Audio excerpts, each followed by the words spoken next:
बॉलीवुड के सबसे विवादित और हिम्मती डायरेक्टर विवेक अग्निहोत्री की नई फिल्म दी बंगाल फाइल्स। ये वही डायरेक्टर हैं जिन्होंने द कश्मीर फाइल्स से पूरे देश को झकझोर कर रख दिया था और अब उनका नया टारगेट है बंगाल। इस फिल्म का टीजर आते ही सोशल मीडिया पर तूफान मच गया है। लोगों के मन में सवाल है, क्या ये फिल्म सच में बंगाल की कड़वी हकीकत दिखाएगी या फिर ये सिर्फ एक प्रोपेगेंडा है? चलिए हर पहलू को गहराई से समझते हैं। दिलचस्प बात ये है कि इस फिल्म का नाम पहले the Delhi files Bengal chapter था, मगर दिल्ली चुनाव के नतीजे आने के बाद अचानक इसका नाम बदलकर दी बंगाल फाइल्स कर दिया गया। विवेक अग्निहोत्री ने इसके लिए एक 10 मिनट का वीडियो जारी किया, जहां उन्होंने दावा किया कि नाम बदलने का कारण फिल्म का असली फोकस बंगाल पर है, मगर बहुत से लोग मानते हैं कि ये एक चालाक राजनीतिक कदम था ताकि दिल्ली सरकार को टारगेट करने से बचा जाए। फिलहाल नाम बदलने से ज्यादा फर्क नहीं पड़ता, क्योंकि फिल्म का केंद्र बिंदु बंगाल ही था और है। फिल्म का टीजर महज 80 सेकंड का है, मगर इसने सबको स्तब्ध कर दिया है। शुरुआत होती है एक झटका देने वाले डायलॉग से, 80 साल हो गए आजादी को मगर हालात आज भी वही हैं। ये लाइन सीधे 1947 के उस काले दिन की याद दिलाती है जिसे डायरेक्ट एक्शन डे के नाम से जाना जाता है। उस दिन जिन्ना के नेतृत्व में मुस्लिम लीग ने हिंदुओं के खिलाफ भयानक हिंसा भड़काई थी। टीजर में गांधी, जिन्ना और नेताजी बोस के दृश्यों के साथ आज के बंगाल की हिंसा को जोड़ा गया है। सबसे डरावना दृश्य है एक महिला की चीख। ये चीख बंगाल की उन अनगिनत बेटियों की तरफ से है जिनके साथ अत्याचार हुए हैं। और फिर वो आखिरी फ्रेम जहाँ लिखा है, बंगाल अगला कश्मीर बनने जा रहा है। ये एक वाक्य पूरी फिल्म के मकसद को बयान कर देता है। फिल्म बंगाल में हिंदुओं के खिलाफ हो रही हिंसा और पलायन को उजागर करती है। टीजर में मुर्शिदाबाद का जिक्र है, जहां से पिछले अप्रैल में सैकड़ों हिंदू परिवारों को जबरन खदेड़ दिया गया था। साथ ही नवरात्रि जैसे त्योहारों पर बैन और दुर्गा प्रतिमाओं को तोड़े जाने की घटनाओं को भी दिखाया गया है। एक दमदार सीन में माँ दुर्गा की जलती हुई छाया दिखाई गई है। ये बंगाल में हिंदू संस्कृति पर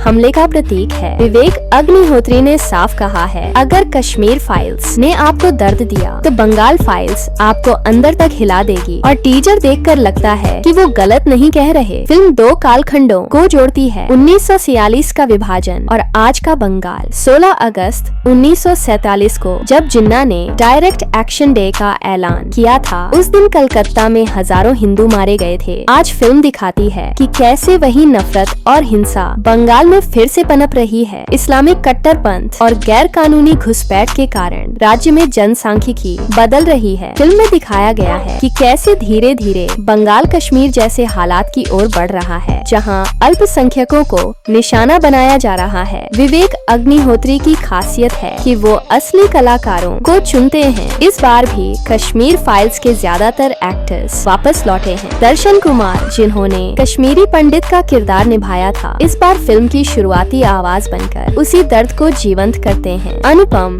खेर और मिथुन चक्रवर्ती जैसे दिग्गजों के अलावा नई भारतीय और पुरानी भारतीय के रूप में 2 महिला किरदारों ने टीजर में ही दर्शकों को स्तब्ध कर दिया। हर कलाकार की आंखों में दर्द, गुस्सा और संघर्ष साफ झलकता है। ये एक्टिंग नहीं, सच्चाई का एहसास कराती है। फिल्म आते ही विवादों ने जोर पकड़ लिया है। एक तरफ वो लोग हैं जो मानते हैं कि विवेक सच्चाई दिखा रहे हैं, दूसरी तरफ वो हैं जो इसे हिंदू मुस्लिम विभाजन करने वाला प्रोपेगेंडा बता रहे हैं। मगर गौर करने वाली बात ये है, विवेक अग्निहोत्री तथ्यों पर काम करते हैं। कश्मीर फाइल्स के दौरान भी लोगों ने विरोध किया था, मगर फिल्म में दिखाई गई घटनाएं सच थीं। उनका कहना है, अगर आपको लगता है कि मैं झूठ बोल रहा हूँ तो सबूत के साथ काउंटर करो, पर आज तक कोई ऐसा नहीं कर पाया। असली सवाल ये है कि क्या समाज उस सच्चाई को देखने के लिए तैयार है जो बंगाल में घटित हो रही है? टीजर के आते ही अटकलें लगाई जा रही हैं कि बंगाल सरकार इस फिल्म को बैन कर सकती है। केरल स्टोरी का उदाहरण सामने है, जिसे कई राज्यों में विरोध झेलना पड़ा था, मगर द बंगाल फाइल्स उससे भी आगे जाती है। इसमें सीधे तौर पर राज्य सरकार और मौजूदा व्यवस्था को चुनौती दी गई गई है। विवेक अग्निहोत्री ने बॉलीवुड के सिस्टम को हिलाकर रख दिया है। जब उनकी फिल्म ने 15 करोड़ के बजट पर 350 करोड़ कमाए, तब भी उसे बॉलीवुड ने नजरअंदाज किया। बंगाल फाइल्स के साथ भी यही हो सकता है। या तो ये बॉक्स ऑफिस पर ठहलका मचाएगी या फिर बैन और विरोध का शिकार होगी। ये फिल्म सिर्फ मनोरंजन के लिए नहीं है, ये एक चेतावनी है। जिस तरह कश्मीर फाइल्स ने कश्मीरी पंडितों के दर्द को जिंदा किया, वैसे ही ये बंगाल के सत्य से हमें रूबरू कराएगी। टीजर का संगीत ही इतना डरावना है कि आपकी रूह कांप जाएगी। विवेक का मकसद साफ है, देश को जगाना। और अगर आप उन सच्चाइयों को देखने से डरते हैं जो इस फिल्म में दिखेंगी, तो शायद आपको सिनेमा हॉल जाने की जरूरत नहीं। मगर अगर आप साहस रखते हैं तो 5 सितंबर को इस फिल्म को